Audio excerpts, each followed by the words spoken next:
The story begins with old home video footage of a wealthy family, glimpses of a seemingly happy past.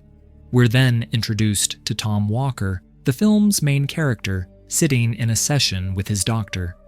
Tom has spent the last 20 years in a mental institution. Today, he's being discharged, but why he was there for 2 decades is a mystery we'll uncover later. Tom's childhood was far from normal. His mother left when he was young, his older brother is currently in prison, and just recently, his father, a wealthy man, committed suicide. With his father gone, Tom has now inherited the entire family estate. Before leaving, Tom meets with his doctor one last time. From their conversation, we learn that Tom blames himself for his father's death.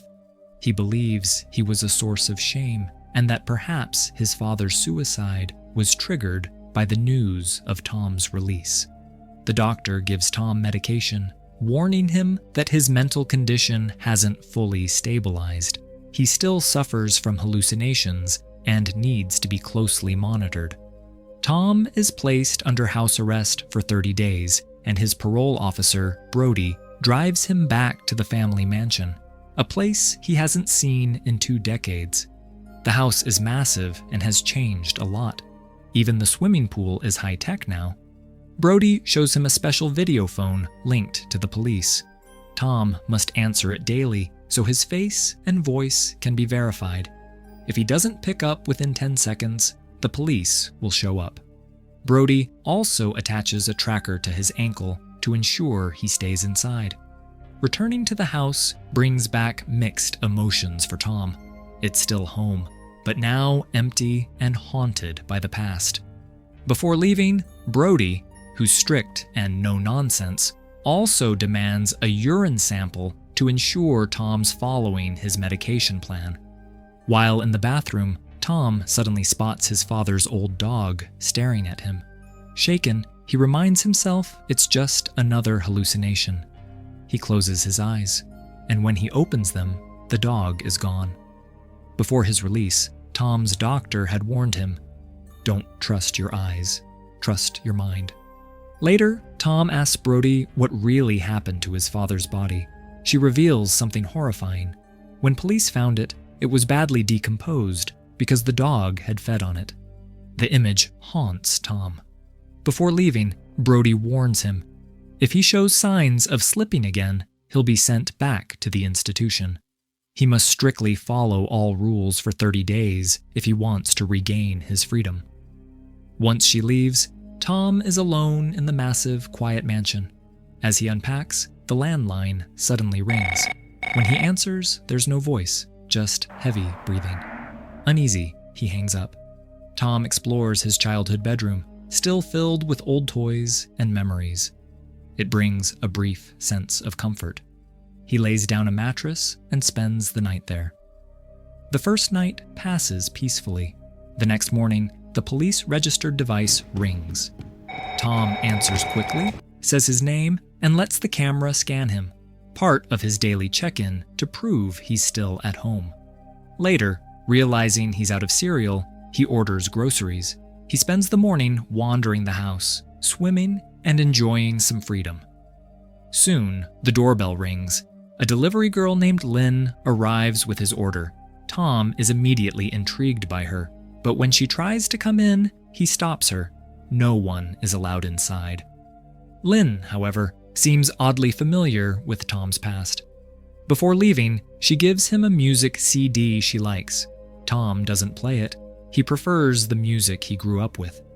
During his time in the institution, Tom had developed a talent for drawing. He sketches Lynn and considers calling her, but hesitates. He's afraid it'll make him seem unstable. To him, the whole situation feels confusing and a little too personal. Not long after, the landline rings again. Once more, there's no voice, just heavy breathing and faint moaning. Tom tries calling back, but it's a private number. No response. Already slipping between reality and hallucination, he tells himself it's just in his head and moves on. But then he sees his father's dog again, leading him into the lounge. For a brief moment, he sees his father's corpse lying there. Terrified, Tom shuts his eyes. When he opens them, the body is gone, but the uneasy feeling lingers. Shaken, he takes his medication. Later, in his room, he hears odd noises behind the walls. Following the sound into the hallway, a wardrobe suddenly begins shaking. Tom pulls it aside and finds a hidden door. Behind it is a narrow passage running through the house. Along the walls are peepholes aimed into various rooms. Someone could spy unnoticed. One peephole looks into his own bedroom. He watches and sees someone open the door and step inside. It's him. Terrified, he bolts from the passage, trying to convince himself it's another hallucination. He calls Brody and begs her to come over. When she arrives, Tom explains the strange noises. Brody brushes it off. In an old mansion like this, creaks and echoes are normal. But later that night, Brody misreads the situation. Thinking he called her for intimacy, she leans in. Tom pulls back, clearly uncomfortable. Offended, Brody lashes out, and to punish him, she takes his medication. Without his meds, Tom grows more unstable. That night, sleep escapes him. He lies awake, paranoid and alone. The next day, while swimming, he hallucinates a girl drowning in the pool. As he scrambles to help, the pool doors lock automatically, trapping him inside. He narrowly escapes and checks the control panel. The timer had somehow been triggered, but not by him. Opening the panel to cut the wires, he finds a sealed jar. Inside is a human tongue. Horrified, Tom tries to dismiss it as another delusion.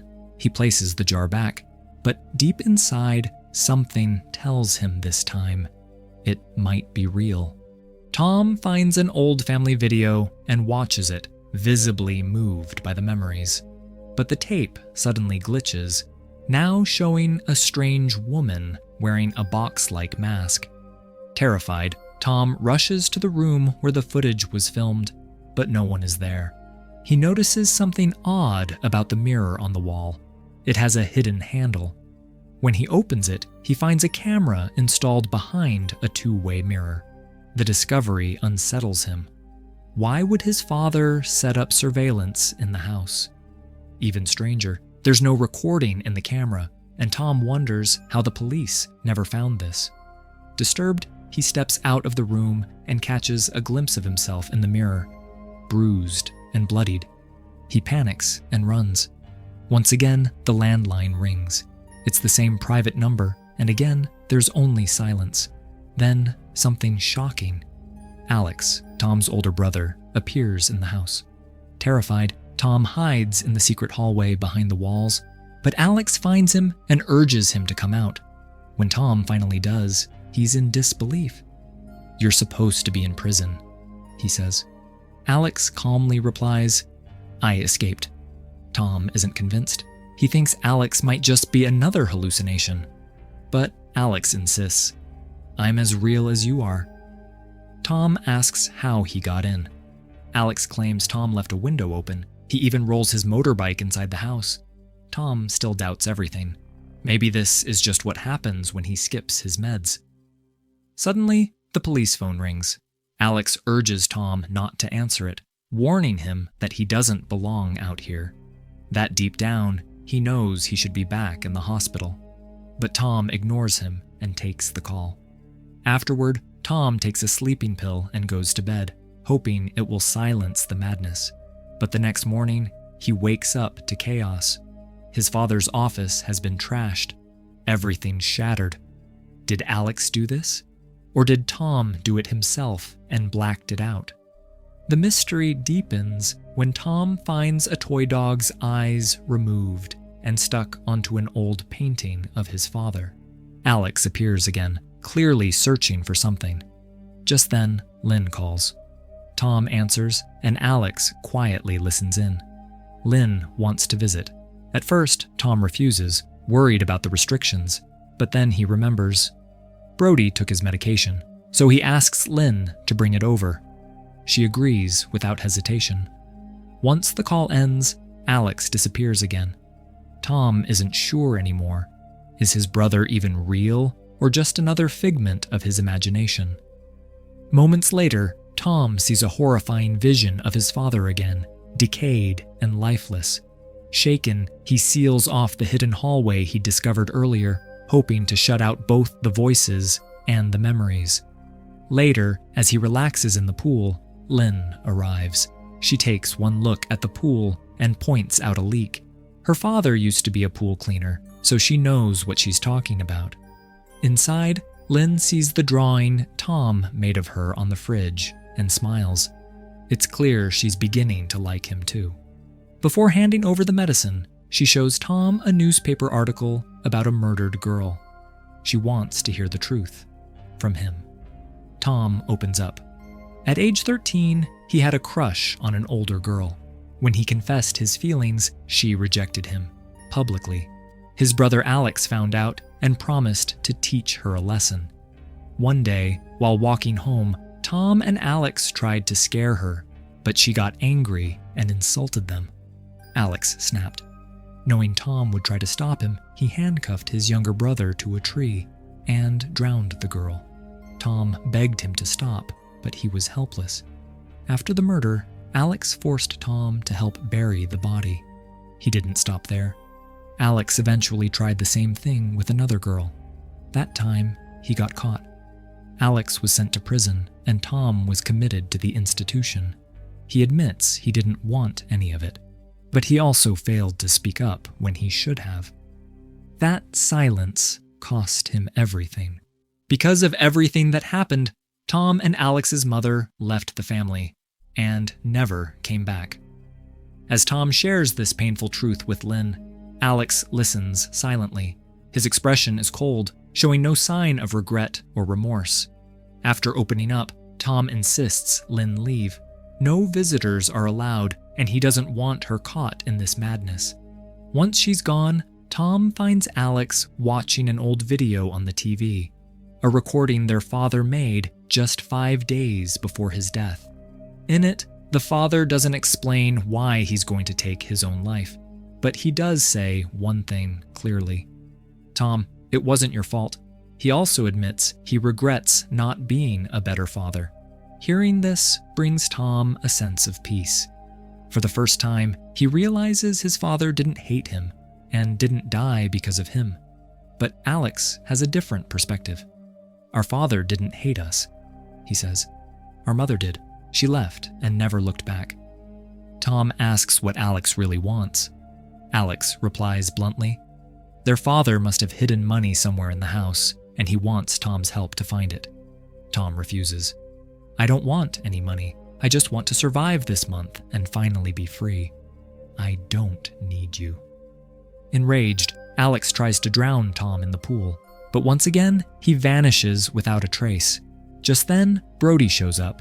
She sees Tom soaked and shaken and assumes he's spiraling again, likely because he hasn't been taking his medication. She feels sorry for him and promises to bring the pills back. After she leaves, Tom falls asleep right there.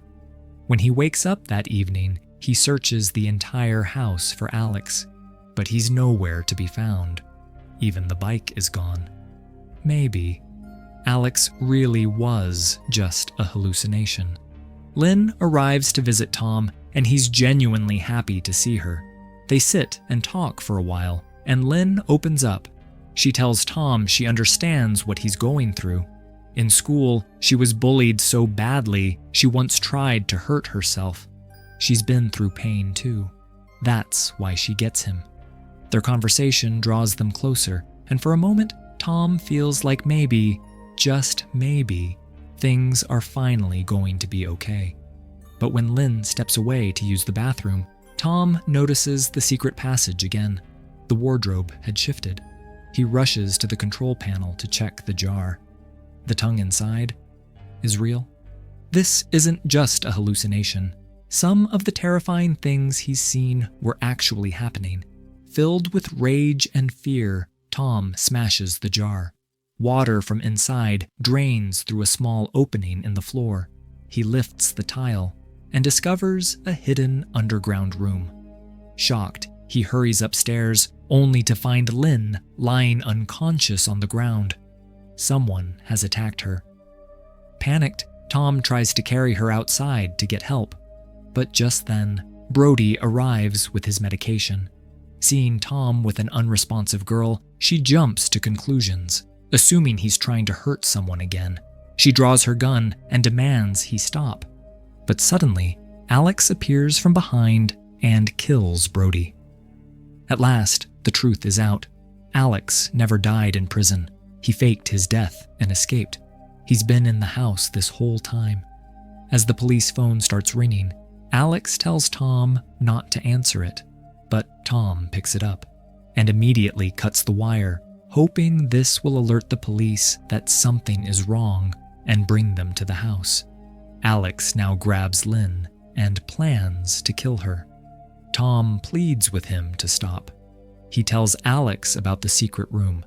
Maybe their father's hidden money is down there. If he lets Lynn go, Tom will help him find it.